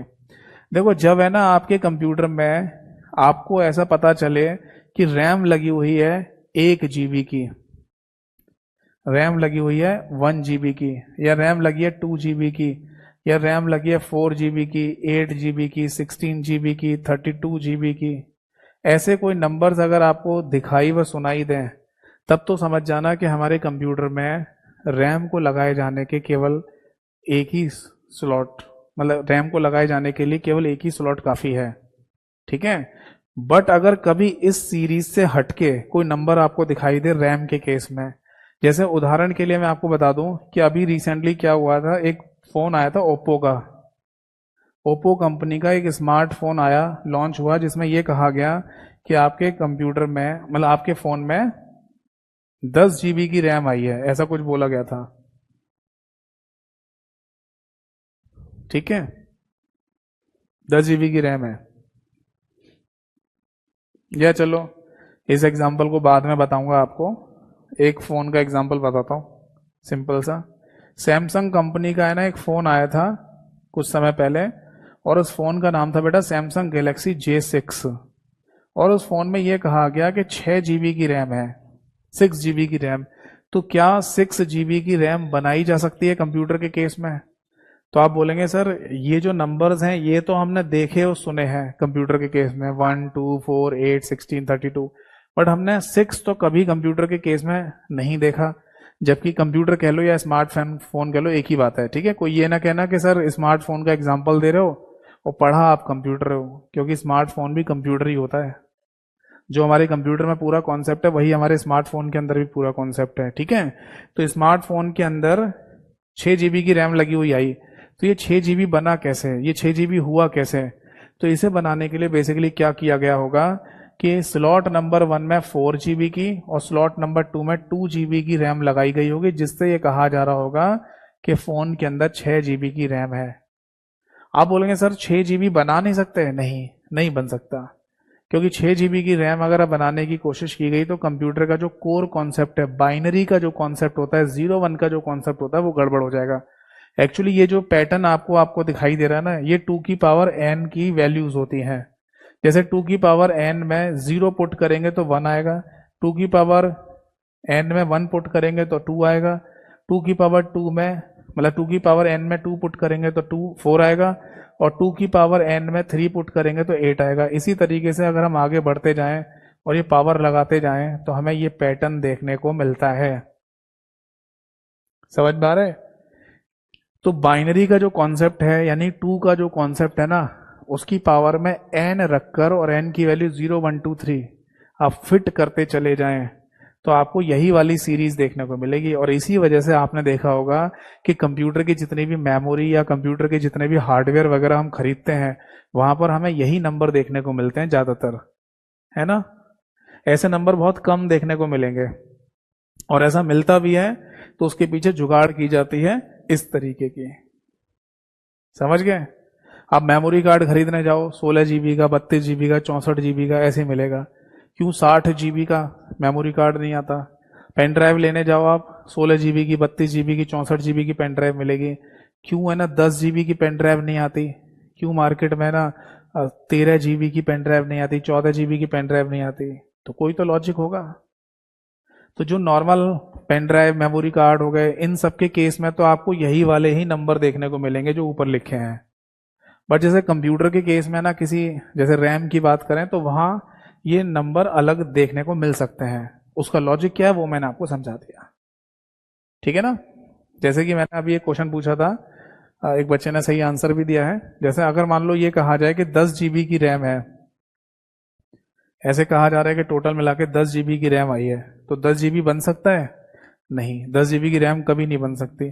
तो इसके लिए क्या करना पड़ेगा, 8 GB की रैम और 2 GB की रैम लगानी पड़ेगी, तब जाके होगा 10 GB। यानी 8 ये रहा और 2 ये रहा। समझ में आ गया सभी को? ठीक है। अच्छा, एक बच्चे ने यह भी पूछा है कि सर क्या केवल एक ही स्लॉट इस्तेमाल में लाया जा सकता है? हाँ, जैसे मान लो अगर 8 GB की रैम लगी हुई है आपके कंप्यूटर में, तो फिर क्या होगा, स्लॉट नंबर 2 खाली रहेगा। टोटल 8 GB की लगी हुई है बस। ठीक है, इस तरीके से रैम के जो स्लॉट्स हैं वो इस्तेमाल में लाए जाते हैं। जितनी कंप्यूटर में रैम लगी हुई आई है, क्या हम उस रैम को बढ़वा भी सकते हैं? जैसे 8 GB आई है तो ज्यादा करवा सकता हूं मैं? हाँ, ऐसे भी करवा सकता है। तो कोई नई रैम लेके आओगे, उसे स्लॉट नंबर 2 में लगा दिया जाएगा। ठीक है ना? तो एक क्वेश्चन यहां पर ये अराइज हो सकता है, बन सकता है कि रैम के total number of slots minimum और मैक्सिमम कितने हो सकते हैं किसी भी मदरबोर्ड पर। तो लिख लीजिए बेटा इस पॉइंट को साइड में कहीं भी, कि मिनिमम स्लॉट की बात करेंगे तो 2 तो होंगे ही होंगे, और मैक्सिमम स्लॉट की बात करेंगे तो ये 32 हो सकते हैं। ये 32 स्लॉट्स रैम के किसी मदरबोर्ड के ऊपर तभी हो सकते हैं जब बात किसी सर्वर कंप्यूटर की चल रही हो, जैसे गूगल का सर्वर कंप्यूटर, फेसबुक का सर्वर कंप्यूटर, है ना, व्हाट्सएप का सर्वर कंप्यूटर, यूट्यूब का सर्वर कंप्यूटर। इनके जो सर्वर कंप्यूटर्स होते हैं उनकी अगर हम बात करें, जो कि जनरल अमेरिका में ही है, तो वहां जो रैम लगाई गई होंगी मदरबोर्ड के ऊपर, उनके मदरबोर्ड पर 32 स्लॉट्स हो सकते हैं रैम को लगाए जाने के। ठीक है, तो ये पॉइंट लिखने की जरूरत नहीं है, ये भी लिखने की जरूरत नहीं है, ये तो नॉलेज वाला पॉइंट था। इसको आप लिख लीजिए कि किसी भी कंप्यूटर के मदरबोर्ड पर मिनिमम 2 और मैक्सिमम 32 स्लॉट्स हो सकते हैं। ये भी अभी एक पेपर हुआ था, वहां क्वेश्चन पूछा है। ठीक है, तो आप चिंता मत कीजिए, मैं जितने भी क्वेश्चन एग्जाम में पूछेंगे सबके बारे में बताता जाऊंगा कि ये क्वेश्चन इस तरीके का पूछा गया है। ठीक है, तो एक बार जल्दी से रिवीजन कर लो। रैम हमारे कंप्यूटर की मुख्य यानी मेन मेमोरी है। ठीक है, क्यों? क्योंकि वो सीपीयू को डाटा देती है। ठीक है जी। और रैम के अंदर है ना बेसिकली 2 टाइप देखने को मिलेंगे, डी रैम और एस रैम, जिसमें से नॉर्मल हमारे कंप्यूटर्स में, आपके हमारे कंप्यूटर्स में डी रैम यानी कि डायनेमिक रैंडम एक्सेस मेमोरी लगी हुई आती है। समझ में आ गया सभी को? ठीक है जी। अब आगे बढ़ते हैं और डायग्राम को मैं आपके सामने एक बार फिर से ले आता हूं।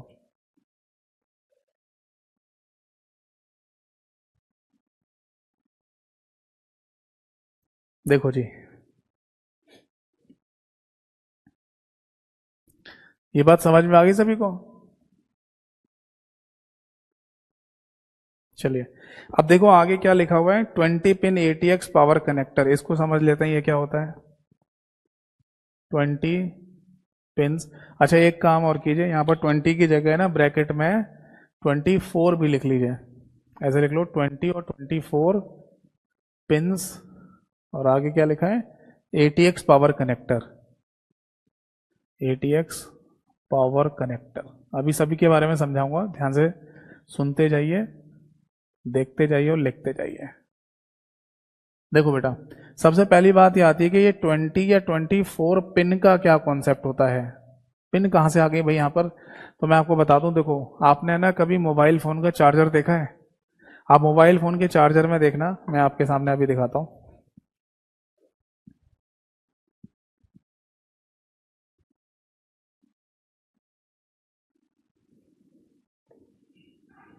देखो बेटा, ये मोबाइल फोन का चार्जर है।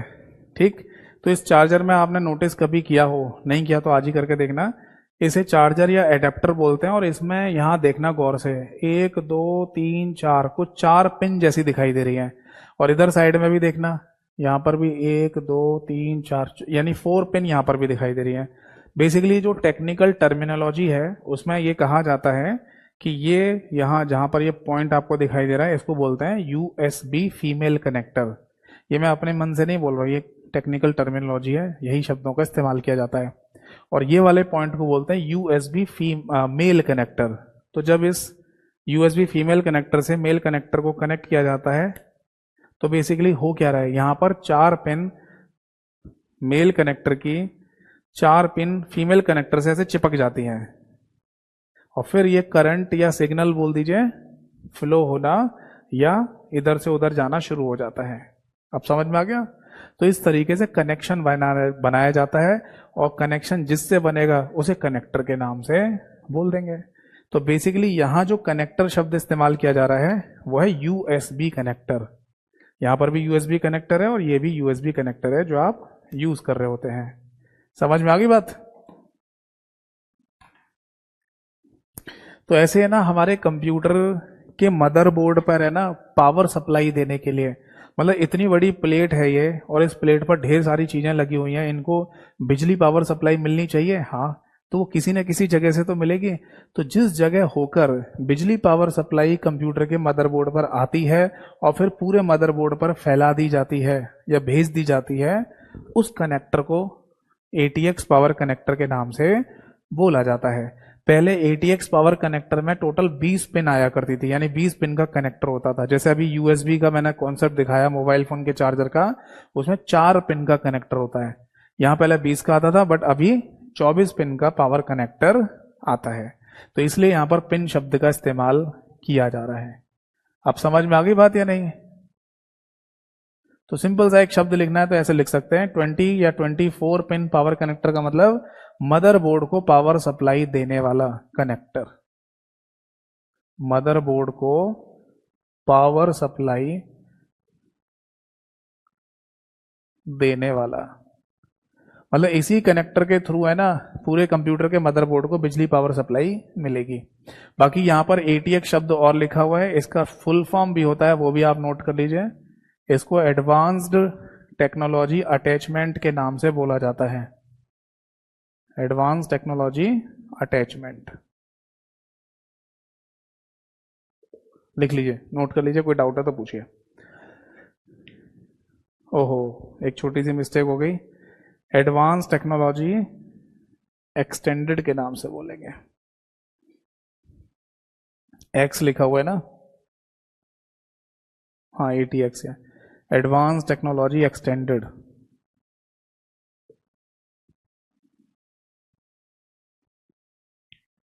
क्लियर है? वो मैंने जो लिखा था एडवांस टेक्नोलॉजी अटैचमेंट, वो भी होता है, वो गलत नहीं था। वो बेसिकली कंप्यूटर की हार्ड डिस्क के केस में वो नाम आता है, हार्ड डिस्क के टाइप होते हैं उसमें नाम आता है ATA, एडवांस टेक्नोलॉजी अटैचमेंट। ठीक है, वरना यहां पर जो ATX की फुल फॉर्म लिख लीजिए, एडवांस टेक्नोलॉजी एक्सटेंडेड।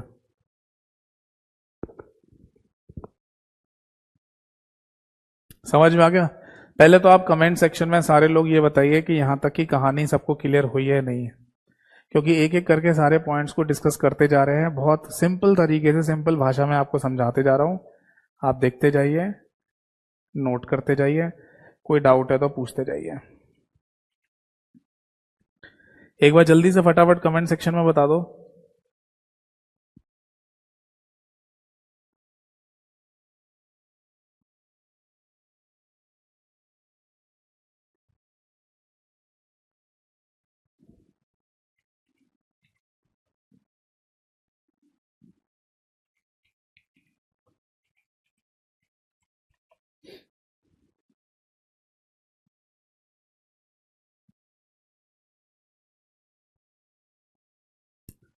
ठीक है जी, वेरी गुड वेरी गुड।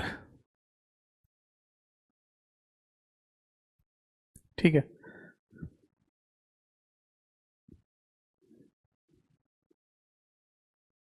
ठीक। एक बच्चे ने पूछा है कि सर ये एक्स, लास्ट वाला एक्स का क्या मीनिंग है? देखो, वैसे तो इस एक्स का मतलब एक्सटेंडेड ही है, बट जनरली वो लिखा हुआ ऐसे होता है, ये भी मैं लिख के बता देता हूं आपको, ऐसे लिखा होता है एक्सटेंडेड। ठीक है ना, ATX।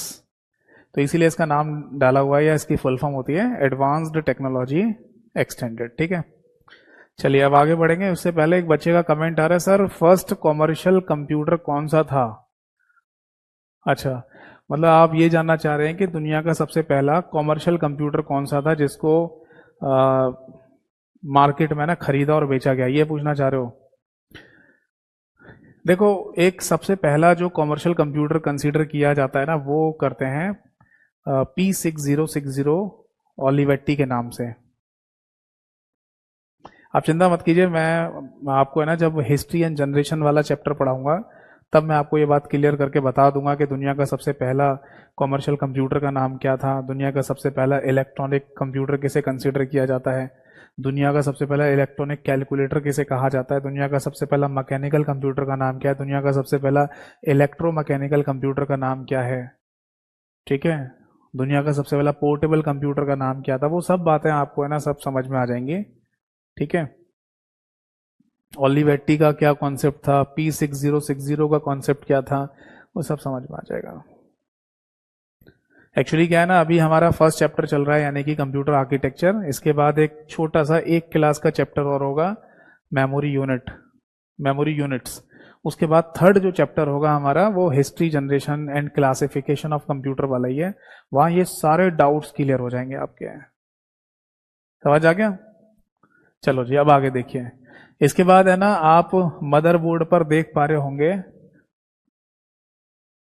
देखो मदरबोर्ड पे आप देख पा रहे हैं आगे लिखा हुआ CPU fan and heat sink mounting point, ठीक है, और एक और पॉइंट लिखा हुआ सीपीयू सॉकेट। इन दोनों को एक साथ लिख लेते हैं, या चलो एक एक करके लिख लेते हैं। यहां लिखा हुआ CPU fan and heat sink mounting point, ठीक है जी। अब देखो वैसे तो नाम से ही समझ में आ रहा है कि इसका मीनिंग क्या होगा, बहुत ज्यादा लिखने की जरूरत नहीं है इसके बारे में, ठीक है। देखो सीपीयू फैन का मतलब क्या होगा, सीपीयू फैन का मतलब हो गया सीपीयू को ठंडा रखने वाला पंखा। फैन का मतलब यहां पर सिंपल सा पंखा ही होता है, ठीक। तो ओवरऑल कंप्यूटर के मदरबोर्ड को या ओवरऑल कंप्यूटर की जो गर्मी है ना उसको बाहर निकालने के लिए भी एग्जॉस्ट फैन लगे होते हैं। आपको मैंने बताया ना कि हमारे साइड में खड़े हुए डब्बे जिसको सिस्टम यूनिट कहा जाता है, उसमें एसएमपीएस में भी एक एग्जॉस्ट फैन लगा रहता है जो एसएमपीएस की गर्मी को बाहर फेंक रहा है। और भी जितने भी कंपोनेंट्स लगे हुए हैं उनके भी अलग अलग एग्जॉस्ट फैन टाइप के होते हैं जो गर्मी को बाहर निकालते रहते हैं। ये एग्जॉस्ट फैन वैसे हो गए जैसे हमारे घर में किचन में एग्जॉस्ट फैन लगा देते हैं, है ना, किचन की गर्मी को बाहर निकालने के लिए, या किसी टॉयलेट में भी एग्जॉस्ट फैन हो सकता है जो वहां की गर्मी को, वहां की स्मेल को बाहर निकालता रहे। तो इसी तरीके से कई सारे एग्जॉस्ट फैन है ना लगे होते हैं, और सीपीयू का भी अपना एक अलग से एग्जॉस्ट फैन लगा रहता है जो कि सीपीयू की गर्मी को कम करता रहता है, ठीक है। अब यहां पर क्या लिखा है, यहां पर हीट सिंक माउंटिंग पॉइंट लिखा हुआ है, मतलब हीट सिंक दोबारा इस्तेमाल करते हैं, तो आंसर है जी हाँ। हीट सिंक टेक्नोलॉजी का इस्तेमाल सीपीयू को अलग से ठंडा रखने के लिए भी इस्तेमाल में लाई जाती है टेक्नोलॉजी। मतलब एक तो ओवरऑल मदरबोर्ड का हीट सिंक अलग है जो नॉर्थ ब्रिज के केस में मैंने आपको बताया, और एक सीपीयू का अलग से हीट सिंक बनाया जाता है। क्यों? क्योंकि सीपीयू है कंप्यूटर का दिमाग, ये और जल्दी गर्म हो जाता है। वो कहावत है ना कि कोई व्यक्ति बहुत ज्यादा गुस्सैल हो, गुस्से में रहने वाला व्यक्ति हो, तो उसे कहा जाता है भाई इससे है ना उल्टी सीधी बात मत करना, इसका दिमाग बहुत जल्दी गर्म हो जाता है। तो दिमाग जैसे इंसानों का बहुत जल्दी गर्म हो जाता है, मतलब उसे गुस्सा आ जाता है बहुत जल्दी, तो उसी तरीके से हमारे कंप्यूटर का जो दिमाग है यानी सीपीयू, ये भी बहुत जल्दी गर्म हो जाता है। तो इसको अलग से ठंडा रखने की तकनीक को हीट सिंक टेक्नोलॉजी या हीट सिंक माउंटिंग पॉइंट कह दिया जाता है। माउंटिंग पॉइंट तो शब्द इसलिए इस्तेमाल कर रहे हैं कि वो चीज यहां पर लगाई गई है। माउंट करने का मतलब होता है लगाया जाना, ठीक है। तो सीपीयू फैन और हीट सिंक जहां पर लगाया गया है उस जगह को माउंटिंग पॉइंट के नाम से बोल देते हैं। तो बस यहां पर इतना लिखेंगे, सीपीयू को ठंडा रखने की तकनीक, सीपीयू को ठंडा रखने की तकनीक। बताइए ये बात समझ में आ गई या नहीं? ठीक है। और एक पॉइंट और लिखा हुआ है दैट इज सीपीयू सॉकेट। तो बेटा देखो सीपीयू सॉकेट बेसिकली सीपीयू को लगाए जाने वाली लोकेशन को कहते हैं, सीपीयू को प्लेस किए जाने का स्थान, प्लेस किए जाने का स्थान या लोकेशन, यानी हम प्रॉपर इंग्लिश में ये कह सकते हैं it is a place where CPU placed, ऐसे बोल सकते हैं। यानी वो स्थान जहां पर सीपीयू को रखा जाता है, सीपीयू को लगाया जाता है, उसको सीपीयू सॉकेट के नाम से बोल देते हैं। समझ में आ गई बात? तो आप देख रहे होंगे जो डायग्राम में एक व्हाइट कलर का चौकोर सा आपको जगह दिखाई दे रही है, इसी को सीपीयू सॉकेट बोल देते हैं, और उसके बीचों बीच में जो जगह दिख रही है वहां पर सीपीयू को लगाया जाता है या फंसा दिया जाता है। सीपीयू के केस में मैं आपको बता दूं, पहले सीपीयू आते थे कुछ इस तरीके के, यानी ये सीपीयू नाम की अगर कोई आईसी चिप है तो इसके चारों ओर पिन होती थी, और इन्हीं पिन को सीपीयू सॉकेट में फंसा दिया जाता था जिससे ये कनेक्ट होके काम करता था। ये पुरानी तकनीक थी, बट आज के समय ना सीपीयू केवल नॉर्मली ऐसी आता है, यानी पहले तो पिन वाला होता था, अब होता है पेस्टिंग वाला।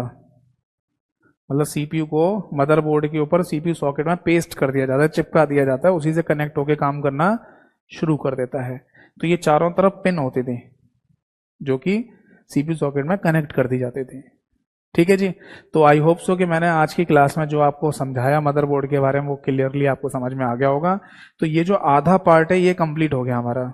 ठीक, फिर से रिवाइज करा देता हूं, कोई डाउट है तो फटाफट जल्दी से पूछिए। जैसे कि मैंने आपको बोला था कि 1.25 घंटे की क्लास रखेंगे डेली थ्योरेटिकल, और लास्ट के 10 से 15 मिनट रखेंगे डाउट सेशन के लिए। जो डाउट पूछना चाहें आप पूछ सकते हैं। तो एक बार मैं जल्दी से रिवीजन भी करा रहा हूं और आप अपने डाउट लिखिए कमेंट सेक्शन में। मैंने north bridge with heat sink के बारे में, साउथ ब्रिज के बारे में, आईडी कनेक्ट, ओहो एक पॉइंट रह गया बेटा, आईडी कनेक्टर, ये किसी ने ध्यान भी नहीं दिलवाया। चलो इसे बता दूं, ये छूट ही जाएगा वरना अगली क्लास में ध्यान नहीं रहेगा हमें। देखो एक शब्द रह गया यहां पर, आईडी कनेक्टर, ये क्या होता है इसे और देख लेते हैं। आईडी कनेक्टर लिखा हुआ बेटा नॉर्थ ब्रिज के नीचे। देखो आईडीई कनेक्टर का बेसिकली मतलब ये होता है कि कनेक्टर, और इसमें भी मल्टीप्लाई बाय 2 लिख रहा होगा, 2 लिख रहा होगा ना। ठीक है, तो आप ये समझ लो, सबसे पहले तो आईडीई की फुल फॉर्म लिख लो। आईडीई की फुल फॉर्म होती है integrated drive electronics. Drive electronics इसकी फुल फॉर्म है।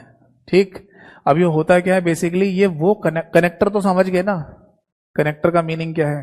कनेक्टर का मतलब जहां कोई कनेक्शन बनाया जा रहा हो, जैसे मैंने मोबाइल फोन के चार्जर का कनेक्शन और कनेक्टर दिखाया भी आपको।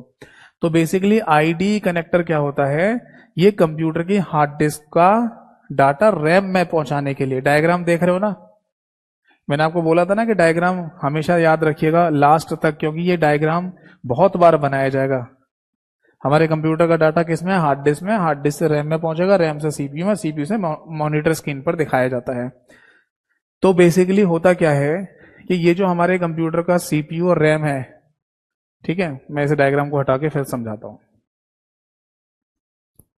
एक्चुअली में होता क्या है कि ये हमारे कंप्यूटर का सीपीयू और रैम, ये दोनों तो है ना होते हैं मदरबोर्ड के ऊपर लगे हुए। ये दोनों तो स्थित होते हैं मदरबोर्ड के ऊपर। ठीक है जी, ठीक। बट कंप्यूटर की हार्ड डिस्क है ना मदरबोर्ड पे नहीं होती, हार्ड डिस्क अलग अलग लगी हुई है। इतनी बड़ी डिवाइस होती है जो कंप्यूटर के अंदर लगी रहती है। तो इस हार्ड डिस्क का डाटा अगर मेरे को रैम में भेजना है तो सब, इसका मतलब यही तो हो गया कि मदरबोर्ड पे भेजना पड़ेगा पहले, है ना। और जहां मदरबोर्ड पर कनेक्शन हार्ड डिस्क का दिया जाएगा, उसी कनेक्शन में लगे हुए कनेक्टर को आईडीई कनेक्टर के नाम से बोल दिया जाता है। अब समझ में आ गया है नहीं? तो मोटा मोटा हम ये कह सकते हैं कि कंप्यूटर की हार्ड डिस्क का डाटा, कंप्यूटर की हार्ड डिस्क का डाटा, समझ में आ रहे हैं? का डाटा रैम में भेजने वाला कनेक्टर, हार्ड डिस्क का डाटा रैम में भेजने वाला कनेक्टर। ठीक है, अगर यहां पर रैम शब्द लिखा हुआ नहीं आए तो मदरबोर्ड भी आ सकता है, क्योंकि सबसे पहले हार्ड डिस्क का डाटा मदरबोर्ड पे ही तो आएगा, और मदरबोर्ड पे पहुंचेगा कहां पर, किसके थ्रू आएगा? आईडी कनेक्टर के थ्रू। और उस आईडी कनेक्टर से फिर उस डाटा को रैम के पास पहुंचा दिया जाता है। तो ऐसे भी लिख सकते हो, हार्ड डिस्क का डाटा रैम में भेजने वाला कनेक्टर, हार्ड डिस्क के डाटा को, ऐसे लिखिए, हार्ड डिस्क के डाटा को रैम में भेजने वाला कनेक्टर। समझ आ गया? लिख लीजिए इसको। ठीक है, बस इतना ही ध्यान रखना है कि कंप्यूटर की हार्ड डिस्क है ना, हमारे कंप्यूटर के मदरबोर्ड पे नहीं होती, वो अलग लगी होती है। तो अलग लगी हुई हार्ड डिस्क का डाटा कंप्यूटर के मदरबोर्ड पे पहुंचना चाहिए, और मदरबोर्ड पे फिर लगी हुई रैम में पहुंचना चाहिए, क्योंकि रैम में नहीं पहुंचेगा तो सीपीयू तक नहीं पहुंचेगा। तो इसलिए एक आईडी कनेक्टर के द्वारा ये पहुंचा दिया जाता है। एक बात और ध्यान रखिए कि ऐसे 2 कनेक्टर हो सकते हैं। ये तब की कंडीशन है जब आपके कंप्यूटर में 2 हार्ड डिस्क लगी हो। जैसे ये हार्ड डिस्क नंबर 1 लगी है, और ऐसे ही मान लो यहां पर एक हार्ड डिस्क नंबर 2 लगा दिया आपने, मान लो आपको जरूरत पड़ रही है तो आपने 2 हार्ड डिस्क लगा दी, तो इन दोनों के कनेक्शन ऐसे ही बनाने पड़ेंगे आपको। मतलब हार्ड डिस्क नंबर 2 का भी डाटा अगर रैम तक भेजना है आपको तो वो भी आईडी कनेक्टर के द्वारा ही जाएगा। ठीक है जी, समझ आ गया सभी को?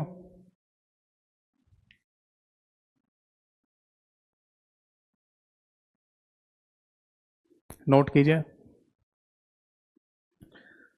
नोट कीजिए।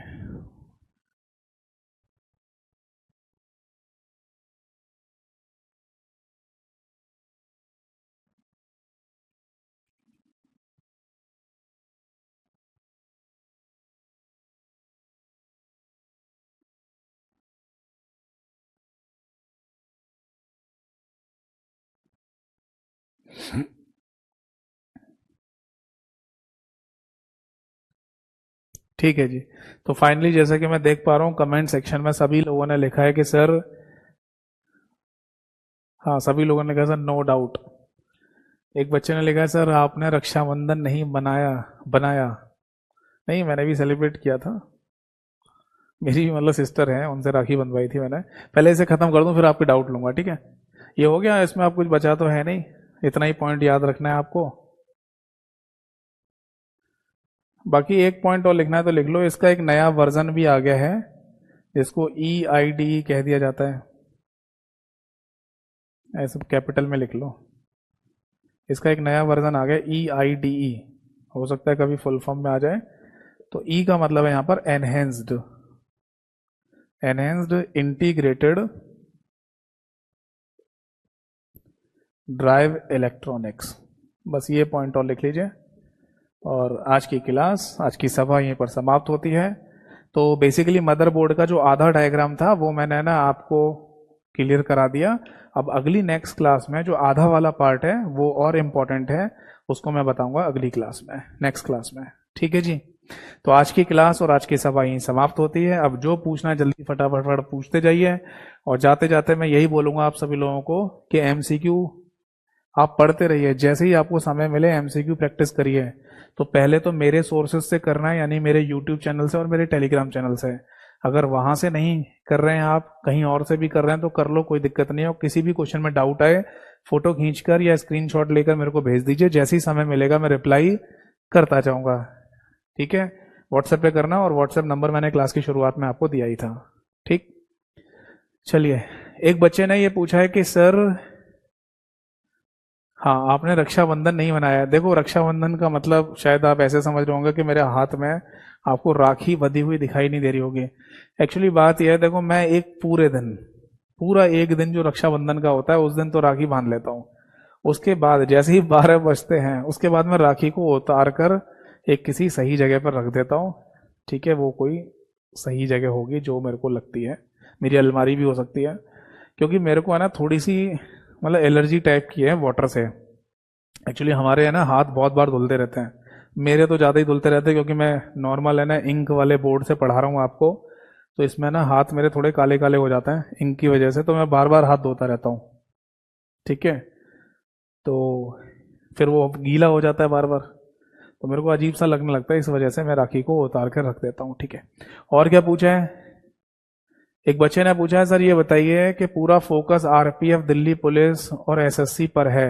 ठीक है जी, बट ये बताओ कि मेरा पूरा focus RPF Delhi police SSC पर है, तो बट राजस्थान में CET का एग्जाम है सितंबर में, तो फैमिली फोर्स कर रही है कि CET के लिए, तो मेरे को क्या करना चाहिए?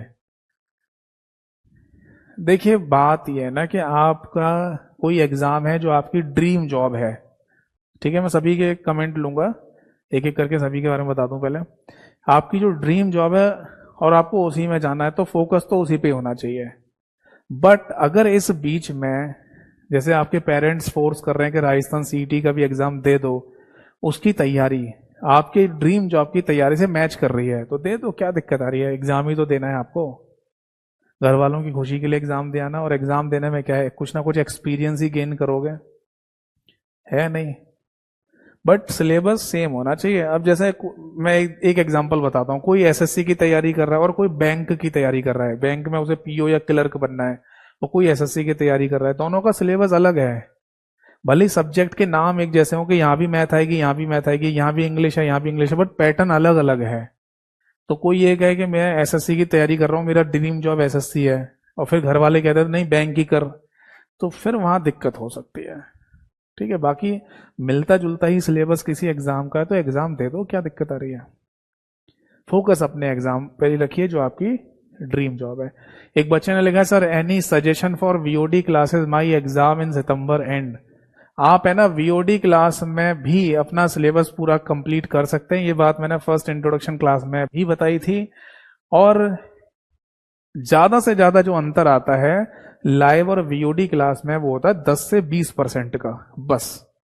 वो भी जो एग्जाम होते रहते हैं उनके अकॉर्डिंग हम अपने कंटेंट में थोड़ा बहुत चेंज कर लेते हैं, किसी चीज पे ज्यादा फोकस करना है, किसी पे कम करना है। ठीक है, यही हो सकता है, वरना बहुत ज्यादा अंतर नहीं आएगा। आप वीओडी क्लासेस से भी अपना सिलेबस पूरा कर सकते हैं। एक बच्चे ने लिखा sir pen drive USB drive एक हार्ड डिस्क हो सकता है क्या? पेन ड्राइव और यूएसबी ड्राइव, देखो पेन ड्राइव हार्ड डिस्क तो नहीं होती, पेन ड्राइव जो होती है उसको हार्ड डिस्क तो नहीं बोल सकते हैं। बाकी जो यूएसबी ड्राइव आप लिख रहे हैं ना, वो किस लिए लिख रहे हो? पेन ड्राइव के लिए ही, या फिर आपने ऑब्लिक लगा के लिखा है सत्यनारायण जी पेन ड्राइव और यूएसबी ड्राइव, तो ये पेन ड्राइव कह दो या यूएसबी ड्राइव कह दो, एक ही बात है। वैसे यूएसबी ड्राइव जो शब्द लिखा है ना, ये हार्ड डिस्क के लिए भी इस्तेमाल में लाया जा सकता है। पता है कैसे? जो हार्ड डिस्क हम कंप्यूटर में बाहर से कनेक्ट करते हैं, जिनको एक्सटर्नल डिवाइस कहा जाता है या एक्सटर्नल हार्ड डिस्क कहा जाता है, तो उन एक्सटर्नल हार्ड डिस्क को आप अपने कंप्यूटर में किसके थ्रू कनेक्ट करेंगे? यूएसबी के थ्रू। देखो समझाता हूं, देखो अगर मेरे पास कोई हार्ड डिस्क है जो मैं कंप्यूटर में बाहर से कनेक्ट कर रहा हूं, तो इसका नाम क्या हो जाएगा? External hard disk. एक कंप्यूटर में अंदर लगी रहती है, जो ये वाला हो गया है ना। एक कंप्यूटर में मैं बाहर से भी हार्ड डिस्क लगा सकता हूं, जैसे पेन ड्राइव कनेक्ट होती है। बट अगर मैं बाहर से कोई हार्ड डिस्क लगा रहा हूं अपने कंप्यूटर में, तो वो जिस कनेक्टर से या पोर्ट से कनेक्ट की जाएगी उसे क्या बोलेंगे? उसे यूएसबी पोर्ट या यूएसबी कनेक्टर कहा जाता है। तो फिर मैं यहां ये कह सकता हूं ना, external USB hard disk. Hard disk नहीं कहना तो हार्ड ड्राइव शब्द इस्तेमाल कर सकते हो। तो आपने क्या लिखा है? USB drive. तो बेसिकली यहां पर अगर ये शब्द काट दिए जाए तो दोनों बचेंगे ना, फिर यूएसबी ड्राइव, ये दोनों शब्द बचे। तो ऐसा हो सकता है कि जो आप यूएसबी ड्राइव शब्द लिख रहे हैं वो यही वाला शब्द हो पूरा, जिसमें से शब्दों को काट पीट के आप बोल रहे हैं। तब कह सकते हैं कि कोई यूएसबी ड्राइव हार्ड डिस्क या हार्ड ड्राइव हो सकती है। ऐसे ये भी तब होता है जब क्वेश्चन और ऑप्शन को देखकर पता चले कि उसमें क्या लिखा हुआ है, या हमारा कॉमन सेंस इतना तेज है कि हम समझ जाएं कि ये पूछ रहा है तो ये भी हो सकता है। बाकी पेन ड्राइव को हम हार्ड डिस्क या हार्ड ड्राइव नहीं कह सकते। ठीक है, आज की क्लास यहीं समाप्त होती है, अगली क्लास में मिलूंगा, तब तक के लिए नमस्कार सभी को, जय हिंद,